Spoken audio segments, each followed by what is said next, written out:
वस्सलाम। बहार शरीयत दर्स नंबर 14। बहार शरीयत दर्स नंबर 14 कुर्बानी का बयान, उदहिया का बयान पढ़ा जा रहा था। मसला नंबर 22, कुर्बानी का वक्त 10वीं ज़िलहज्जा के तुलुए सुबह सादिक से 12वीं के गुरूब आफ्ताब तक है। कुर्बानी का जो वक्त है 10वीं की सुबह सादिक से लेकर 12वीं के गुरूब आफ्ताब तक है, यानी 3 दिन 2 रातें। और इन दिनों को अय्याम नहर कहते हैं। और 11 से 13 तक 3 दिनों को अय्याम तशरीक कहते हैं, जिनमें तकबीरें पड़ी जाती हैं। हाँ, लिहाजा बीच के 2 दिन अय्याम नहर और अय्याम तशरीक दोनों हैं। और पहला दिन यानी 10वीं ज़िलहिज्जा सिर्फ यौम नहर है, और पिछला दिन यानी 13वीं ज़िलहिज्जा सिर्फ यौम तशरीक है। समझ आ गई? अय्याम नहर कौन से हैं? 3।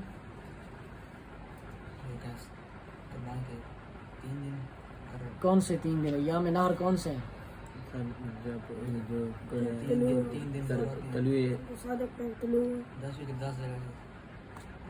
हैं? 10 ज़िलहिज्जा से ले 10 ज़िलहिज्जा के बाद तुलू होगा। 10 ज़िलहिज्जा से लेकर 10, 11, 12 की गुरूब आफ्ताब तक ये अय्याम नहर है। इन 3 दिनों में कुर्बानी की जा सकती है। जाग के बैठा करो। 10वीं के बाद की दोनों रातें अय्याम नहर में दाखिल हैं, उनमें भी कुर्बानी हो सकती है, यानी रात में भी कुर्बानी हो सकती है, मगर रात में ज़िबा करना मकरूह है। कुर्बानी हो जाएगी। पहला दिन यानी 10वीं तारीख सब में अफजल है, फिर 11वीं, फिर पिछला दिन यानी 12वीं, सब में कम दर्जा है। और अगर तारीखों में शक हो, यानी 30 का चाँद माना गया है और 29 के होने का भी शिबा है।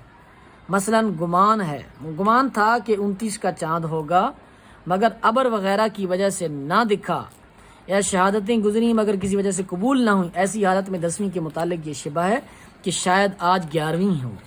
तो बेहतर यह है कि कुर्बानी को 12वीं तक मौखर ना करें, यानी 12वीं से पहले कर डालें, क्योंकि 12वीं के मुतालिक 13वीं तारीख होने का शिबा होगा, तो ये शिबा होगा कि वक्त से बाद में हुई। और इस सूरत में अगर 12वीं को कुर्बानी की जिसके मुतालिक 13वीं होने का शिबा है, तो बेहतर है कि सारा गोश्त सदका कर डाले, बल्कि ज़िबा की हुई बकरी और ज़िंदा बकरी में कीमत का तफावत हो कि ज़िंदा की कीमत कुछ ज़ायद हो तो उस ज़्यादती को भी सदका कर ले।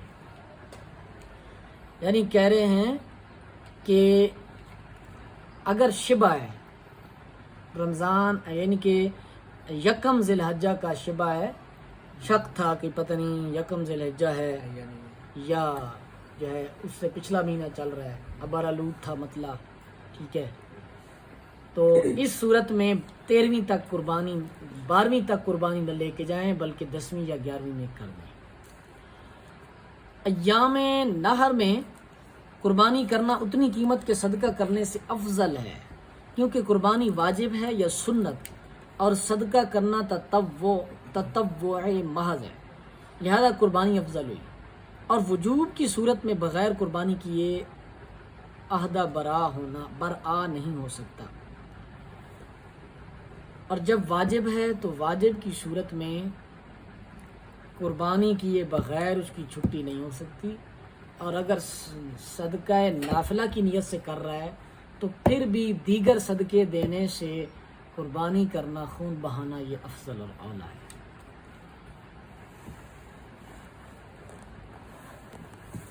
शहर में कुर्बानी की जाए तो शर्त यह है कि नमाज हो चुकी है, लिहाजा नमाज ईद से पहले शहर में कुर्बानी नहीं हो सकती। और देहात में चूँकि नमाज ईद नहीं है, यहाँ तुलुए फजर के बाद से ही कुर्बानी हो सकती है। और देहात में बेहतर यह है कि बाद तुलुए आफ्ताब कुर्बानी की जाए, और शहर में बेहतर यह है कि ईद का खुतबा हो चुकने के बाद कुर्बानी की जाए। यानी नमाज हो चुकी है और अभी खुतबा नहीं हुआ है, इस सूरत में कुर्बानी हो जाएगी, मगर ऐसा करना मकरूह है। शहर के अंदर ईद की नमाज शर्त है, और देहात के अंदर ईद सुबह सादिक तुलुए आफ्ताब। ہاں طلوع فجر کے بعد سے ہی قربانی ہو سکتی ہے۔ یہ جو شہر و دیہات کا فرق بتایا گیا یہ مقام قربانی کے لحاظ سے ہے، قربانی کرنے والے کے اعتبار سے نہیں، یعنی دیہات میں قربانی ہو تو وہ وقت ہے، اگرچہ قربانی کرنے والا شہر میں ہو، اور شہر میں ہو تو نماز کے بعد ہو اگرچہ جس کی طرف سے قربانی ہے وہ دیہات میں ہو۔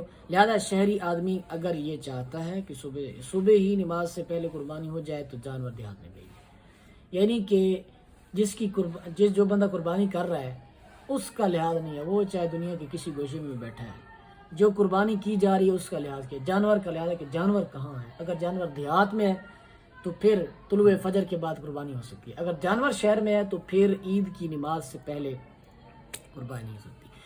اگر شہر میں متعدد جگہ عید کی نماز ہوتی ہے تو پہلی جگہ نماز ہو چکنے کے بعد قربانی جائز ہے، یعنی یہ ضرور نہیں کہ عیدگاہ میں نماز ہو جائے جب ہی قربانی کی جائے، بلکہ کسی مسجد میں ہو گئی اور عیدگاہ میں نہ ہوئی جب بھی ہو سکتی ہے، بشرطے کہ وہ مسجد خانہ خدا ہو۔ ہر مسجد خانہ خدا نہیں ہوتی۔ والذین اتخذوا مسجدا ضرارا وکفرا وتفریقا بین المؤمنین، ہر مسجد خانہ خدا نہیں ہوتی۔ 10ویں کو اگر عید کی نماز نہیں ہوئی تو قربانی کے لیے یہ ضرور ہے کہ وقت نماز جاتا رہے، یعنی زوال کا وقت آ جائے، اب قربانی ہو سکتی ہے، اور دوسرے یا تیسرے دن نماز عید سے قبل ہو سکتی ہے۔ کہہ رہے ہیں کہ اگر کسی وجہ سے نماز عید ہی شہر میں نہیں پڑھائی گئی، ایسی صورت ہے تو پھر عید کی نماز کا وقت گزر جانا ہی قربانی کے لیے شرط قرار دیا جائے گا۔ مینا میں چونکہ عید کی نماز نہیں ہوتی لہذا وہاں جو قربانی کرنا چاہے طلوع فجر کے بعد سے ہی کر سکتا ہے، اس کے لیے وہی حکم ہے جو دیہات کا حکم ہے۔ کسی شہر میں اگر فتنہ کی وجہ سے نماز عید نہ ہو تو وہاں 10ویں کی طلوع فجر کے بعد قربانی ہو سکتی ہے۔ اگر فتنہ کی وجہ سے نماز عید نہ ادا کی گئی تو 10ویں کی طلوع فجر کے بعد قربانی کی جا سکتی ہے۔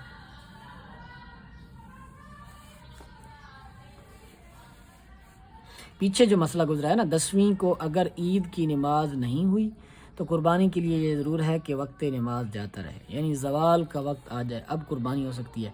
اس میں بلا وجہ کسی اور وجہ کے سبب عید کی نماز کا نہ ہونا مراد ہے، اور یہاں سے مراد کسی فتنے کی وجہ سے فتنہ ایسا پڑ گیا کہ عید کی نمازیں شہر میں نہیں ہو سکی، تو پھر اس صورت میں جو ہے وہ طلوع فجر کے بعد قربانی کر سکتے ہیں۔ امام ابھی نماز ہی میں ہے اور کسی نے جانور ذبح کر لیا، اگرچہ امام قعدہ میں ہو اور بقدر تشہد بیٹھ چکا ہو مگر ابھی سلام نہ پھیرا ہو تو قربانی نہیں ہوئی، اور اگر امام نے ایک طرف سلام پھیر لیا اور دوسری طرف باقی تھا کہ اس نے ذبح کر دیا، کوئی اتنی جلدی میں تھا، ٹھیک ہے، چھری رکھ کے کھڑا تھا، اگر امام سلام پھیرے تو میں بس ختم کروں کام، تو ایسی صورت میں بھی قربانی ہو گئی، ایک طرف سلام پھیرا تو بھی ہو گیا۔